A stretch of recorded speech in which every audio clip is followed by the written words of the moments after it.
আজকের আমরা ৪ নম্বর স্কুল করব। এটা এর আগে ১ নম্বর, ২ নম্বর, ৩ নম্বর স্কুল আমি অলরেডি আপলোড করেছি। তোমরা দেখে নেবে। আর যদি কেউ না দেখে থাকো তোমরা দেখে নেবে। যদি এই চ্যানেলে যারা নতুন তারা অবশ্যই চ্যানেলটিকে সাবস্ক্রাইব করবে। তো শুরু করা যাক আজকের ৪ নম্বর স্কুল বেলদা প্রভাতী বালিকা বিদ্যাপীঠ। ১ নম্বর কোশ্চেন দেখো।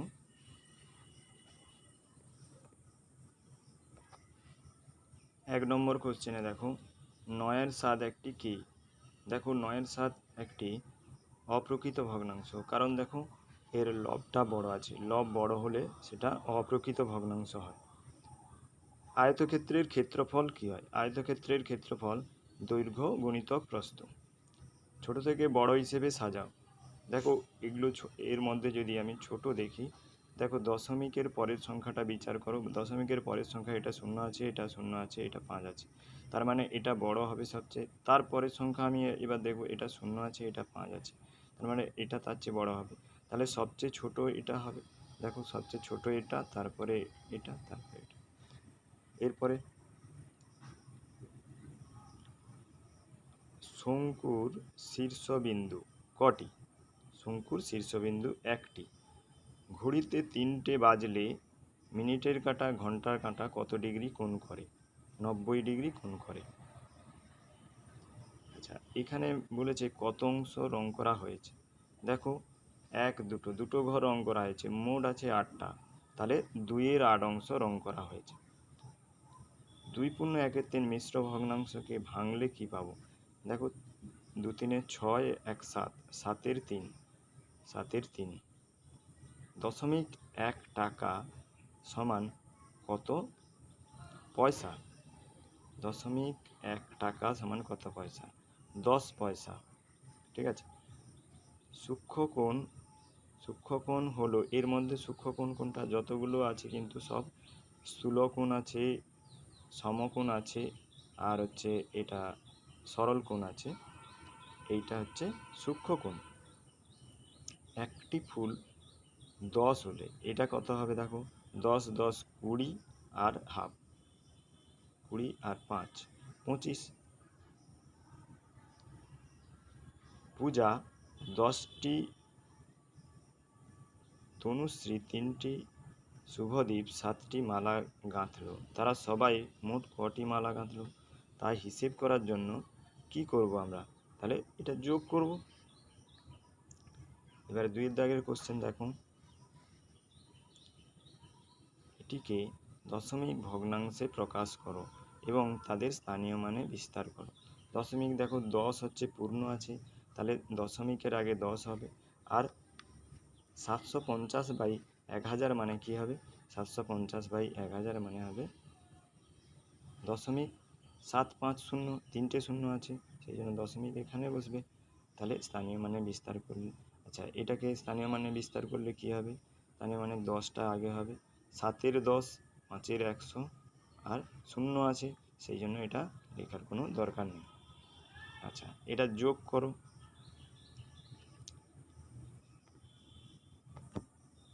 আচ্ছা, এই কোশ্চেনটা আমি একটু ছেড়ে গেছি, এটা তোমাদের বলে দিচ্ছি, তোমরা নিজেরা করবে। ১০৯ টাকা ২ পয়সা মানে কি হবে? ১০৯.০২। ঠিক আছে। ৯৯ টাকা ৭৭ পয়সা, তাহলে মানে হবে ৯৯.৭৭। এটা সহজ আছে, তোমরা নিজেরা অবশ্যই করতে পারবে, এটা করবে। আচ্ছা, তারপরে দেখো বিয়োগ। ঠিক আছে, বিয়োগটা সহজ আছে, দশমিকের বিয়োগ জাস্ট করতে বলেছে। তারপরে ঘ দেখো, ১ ডজন ডিমের দাম ৭২ টাকা, ২৪টি ডিমের দাম কত হবে?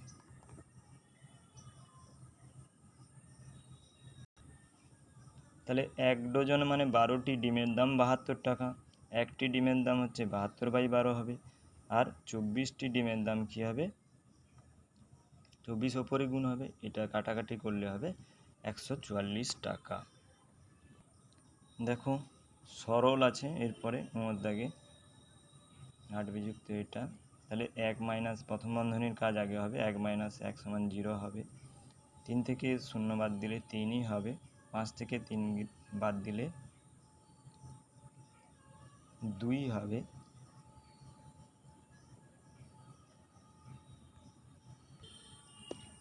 আচ্ছা, অঙ্কটি একটি ভুল হয়েছে, 5 থেকে 3 গেলে এটা 2 হবে।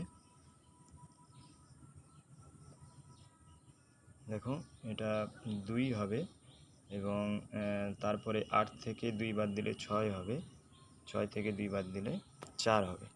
ঠিক আছে, বুঝতে পেরেছো?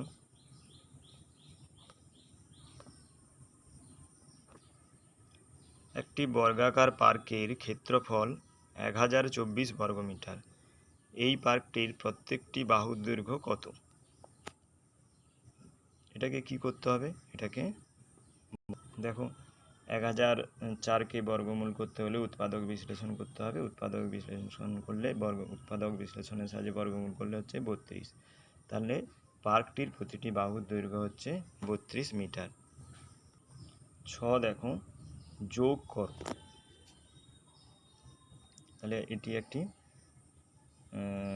মিশ্র ভগ্নাংশ আছে, মিশ্র ভগ্নাংশগুলোকে অপ্রকৃত ভগ্নাংশ করতে হবে, তারপরে এটাকে যোগ করতে হবে।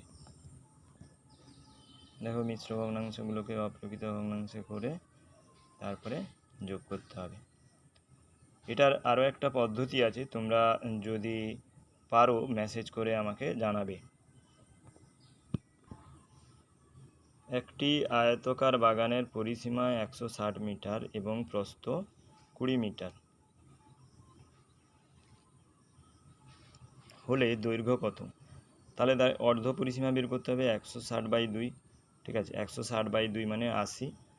অর্ধ পরিসীমা থেকে তুমি যদি প্রস্থ বাদ দাও তাহলে দৈর্ঘ্য পাবে। ঠিক আছে, আমি এটা সঠিক করে দিয়েছি, তোমরা এটা কিন্তু ঠিক করে করবে।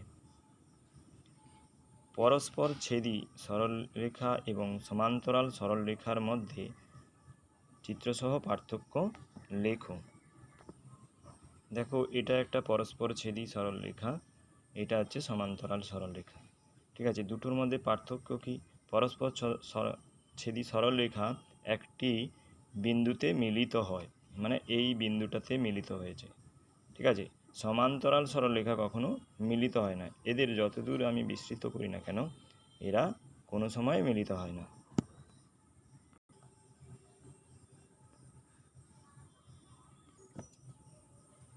একটি আয়তঘন বা সমকোণী চৌফলের তল সংখ্যা, তলের প্রকৃতি এবং ধার সংখ্যা, শীর্ষবিন্দু সংখ্যা।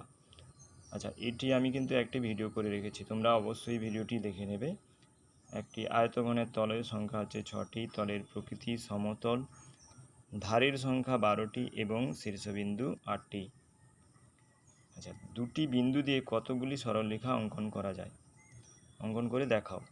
দেখো দুটি বিন্দু এখানে এ আর বি হচ্ছে দুটো বিন্দু দিয়ে কেবলমাত্র একটি সরলরেখা অঙ্কন করা যাবে। তারপরে আছে দেখো চাঁদার সাহায্যে 130 ডিগ্রি কোণ অঙ্কন করো এবং কোণটির নাম দাও ও কি প্রকৃতির কোণ সেটা লেখো। দেখো এখানে চাঁদা বসিয়ে এই রেখার সোজা মিলিয়ে এটাকে 130 ডিগ্রি সোজা করে করতে হবে। হ্যাঁ, ঠিক আছে, এটা হচ্ছে 130 ডিগ্রি কোণ। এবার 130 ডিগ্রি কোণটা কি প্রকৃতির কোণ? 130 ডিগ্রি কোণটা দেখো 90 ডিগ্রির চেয়ে বেশি, তাই এটি হচ্ছে একটি স্থূলকোণ।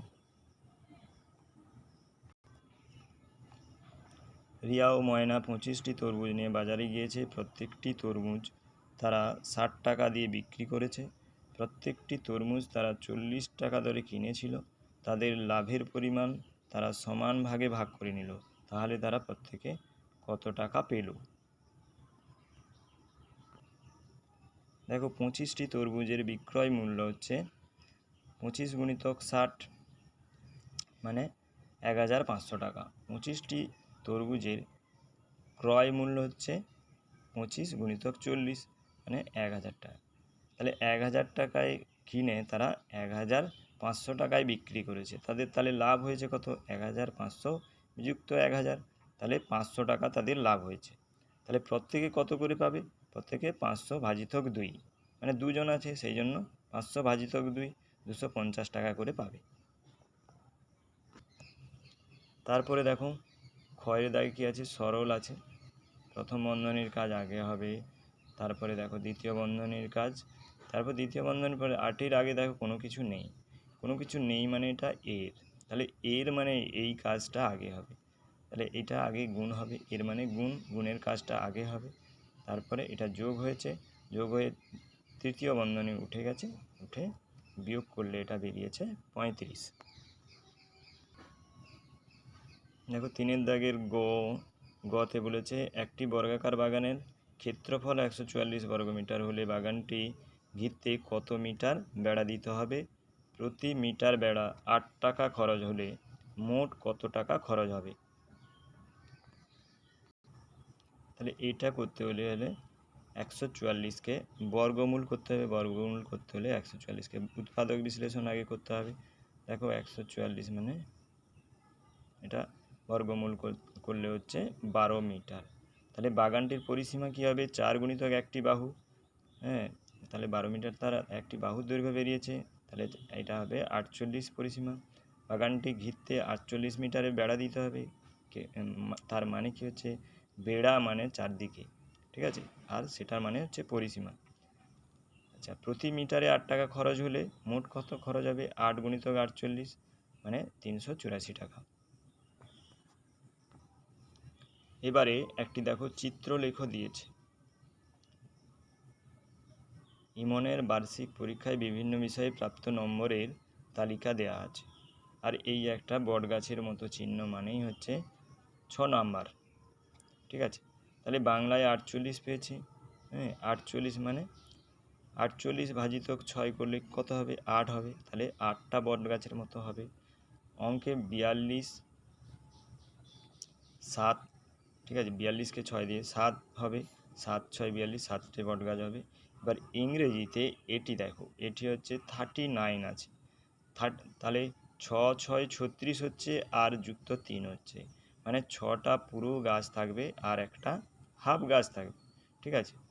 আর এটা 36 মানে 6টা হবে, 51 51 মানে তোমার কত হবে, 6টে 48 হবে, 8 6 48 হবে, 48 আর 3 হচ্ছে 51, মানে 8টা পুরো গাছ থাকবে আর একটা হাফ গাছ থাকবে, 30 6 5 30, 5টা গাছ থাকবে, ঠিক আছে। এর পরের কোশ্চেন আসি, সরল কোণ কাকে বলে, সমকোণ কাকে বলে, চিত্র এঁকে দেখাও। দেখো এটি একটি হচ্ছে সরল কোণ, সরল কোণ মানে 180 ডিগ্রি, একটা সরল রেখার উপর কোণটা আছে দেখো, তাহলে এ বি সি এটি একটি হচ্ছে সরল কোণ। আর এটা হচ্ছে সমকোণ, সমকোণ মানে 90 ডিগ্রি, তোমাকে চাঁদা বসিয়ে এটাকে 90 ডিগ্রি করতে হবে। তাহলে সরল কোণ কাকে বলে, যে কোণের মান 180 ডিগ্রি তাকে সরল কোণ বলে, আর সমকোণ কাকে বলে, যে কোণের মান 90 ডিগ্রি তাকে সমকোণ বলে। দেখো স্কেলের সাহায্যে 6.7 সেন্টিমিটার দৈর্ঘ্যের সরলরেখাংশ অঙ্কন করো, তার নামকরণ করো, এবং সমরেখ বিন্দু অসমরেখ বিন্দু বলতে কি বোঝায় চিত্রসহ লেখো। দেখো এটি একটি সরল রেখা 6.7 সেন্টিমিটার। আচ্ছা, এগুলোও কিন্তু আমি পেন্সিলে করা উচিত, এগুলো আমি পেন দিয়ে করেছি, তোমাদের বোঝার সুবিধার্থে এগুলো তোমরা কিন্তু অবশ্যই পেন্সিল দিয়ে করবে। 6.7 সেমি স্কেলের সাহায্যে করেছি এবং এ বি তার নামকরণ করেছি। আচ্ছা, সমরেখ বিন্দু কাকে বলে, 3 বা 3-এর বেশি বিন্দু যারা একই সরলরেখায় আছে এই বিন্দুগুলিকে সমরেখ বিন্দু বলে।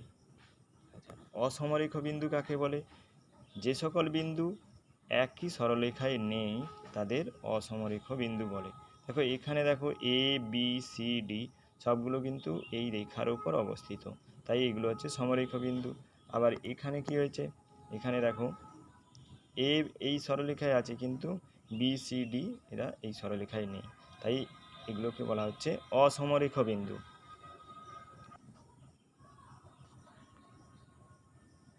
তারপরের কোশ্চেন আছে, ঘনবস্তু কাকে বলে, চিত্রসহ বোঝা।